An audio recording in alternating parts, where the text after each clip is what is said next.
Hello dear students, welcome to Indian advance studies. आज इस video में हम लोग करियर एज अ साइंटिस्ट के बारे में डिस्कस करेंगे। अगर आप साइंटिस्ट बनना चाहते हैं, यानी वैज्ञानिक बनना चाहते हैं, खोज करना चाहते हैं, तो ये वीडियो आपके लिए है, जहाँ पे मैं आपको स्टेप बाय स्टेप सारी चीज़ें बताऊँगा कि किस तरीके से आप साइंटिस्ट बन सकते हैं, क्या प्रोसेस होगा और मेन चीज़ है आपको किस कोर्स को करना होगा। ये बेसिकली उन लोगों के लिए है जो आज इनिशियल स्टेज में आप डिसाइड कर रहे हैं। आप 12th में हैं, ग्रेजुएशन में हैं, आप मास्टर्स में हैं या फिर 10th में हैं, 8th में हैं, 7th में हैं, 6th में हैं, 5th में हैं या फिर किसी भी स्टैंडर्ड में हैं, या फिर आप अपने भी लिए ढूंढ रहे होंगे या फिर अपने किसी रिलेटिव फ्रेंड्स एंड फैमिली के लिए इन्फॉर्मेशन ढूंढ रहे हैं। तो मैं यहाँ पे आपको स्टेप बाय स्टेप सारी इन्फॉर्मेशन बताऊँगा। Definitely this will be helpful for you.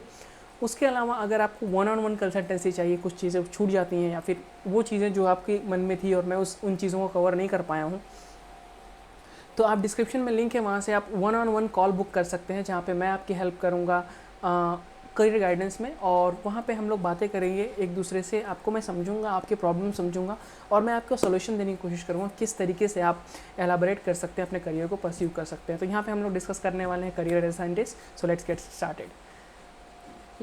Gate started. Alright, so after 10th क्या करना चाहिए हमें? 10th के बाद सबसे पहले बेसिक्स से जाएंगे, बिकॉज ये इंपॉर्टेंट है। आपको जब तक बेसिक्स मालूम है तब तक ही आपको पता होगा।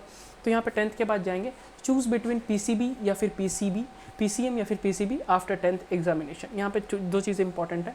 आप 10th के बाद या तो PCB सेलेक्ट करिए, यानी 10th के बाद आप फिजिक्स केमिस्ट्री मैथमेटिक्स सेलेक्ट करें, या फिर फिजिक्स केमिस्ट्री बायोलॉजी, ये दो चीज़ें हैं। या फिर मैं अगर आप और एलाबोरेट करना चाहते हैं और अपॉर्चुनिटीज़ को अपने सामने रखना चाहते हैं, तो आप PCMB भी कर सकते हैं, यानी फिजिक्स केमिस्ट्री मैथमेटिक्स और बायोलॉजी।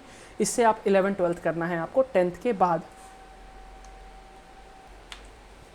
सो अभी नेक्स्ट चीज़ है कि आप कैसे कर सकते हैं। Next we will go through this now. अगली है सब्जेक्ट 12th में क्या होने चाहिए आपके पास। तो डेफिनेटली अगर आप साइंस से पढ़ रहे हैं तो आपके जो पास जो सब्जेक्ट्स हैं वो होने चाहिए फिजिक्स, केमिस्ट्री, मैथमेटिक्स और बायोलॉजी।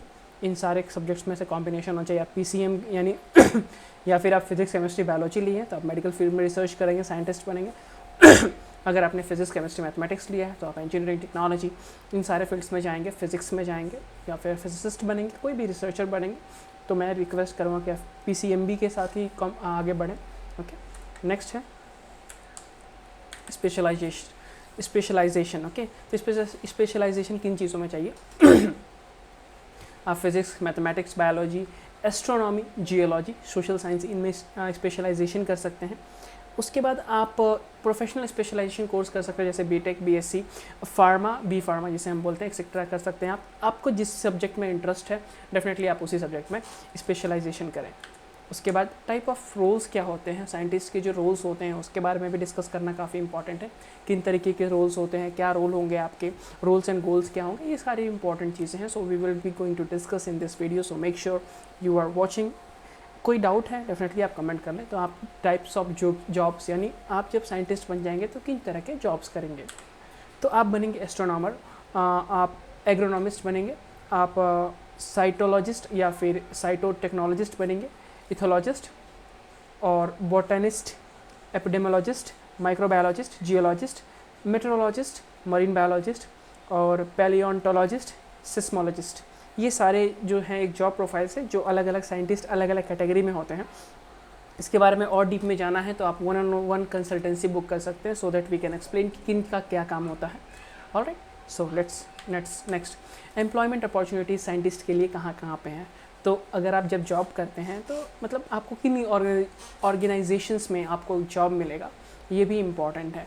सो आपको ये भी मालूम होना चाहिए। This is the next thing.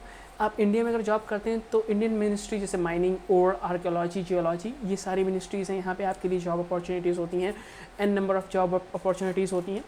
Food beverages industry में होती हैं, रिसर्च सेंटर इंस्टीट्यूशंस में होता है, एरोनॉटिकल एसोसिएशंस में होता है, माइनिंग इंडस्ट्री में होता है, मेडिकल सेंटर इंस्टीट्यूशंस में होता है, manufacturing and warehouse units में होता है, एनिमल केयर सेंटर्स में होता है, वाइल्ड लाइफ सेंचुरीज़ में आप जॉब करते हैं, health care centres and institutions में आप जॉब करते हैं।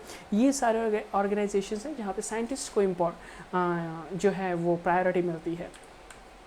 टॉप रिक्रूटिंग कंपनीज कौन सी हैं साइंटिस्ट के लिए, ये भी इंपॉर्टेंट है बिकॉज हम देखिए फेज़ वाइज जा रहे हैं। पहले हम कौन सा कोर्स करेंगे, कोर्स के बाद कहाँ जॉब कर, कौन सा कोर्स लेंगे, क्या पढ़ाई करेंगे, कौन सा कोर्स लेंगे, उसके बाद क्या प्रोफेशन होगा हमारा, देन किन किन सेक्टर्स में जाएंगे। अब टॉप कंपनीज़ के बारे में डिस्कस करते हैं।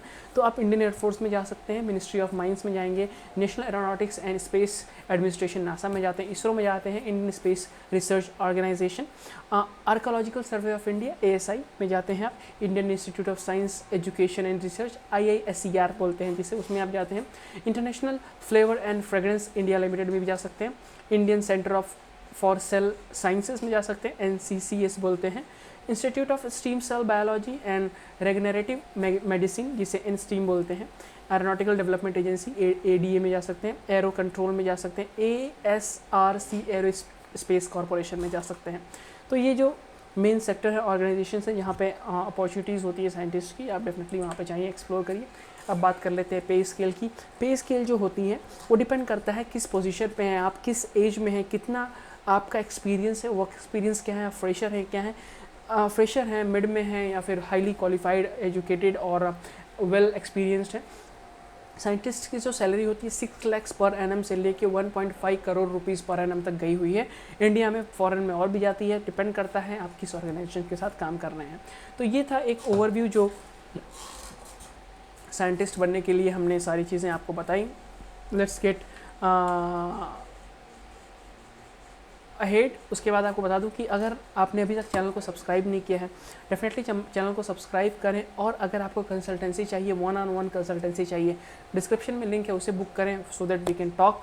और आपको और डीप में इंफॉर्मेशन चाहिए तो I am going to definitely help you out. Thank you so much for watching.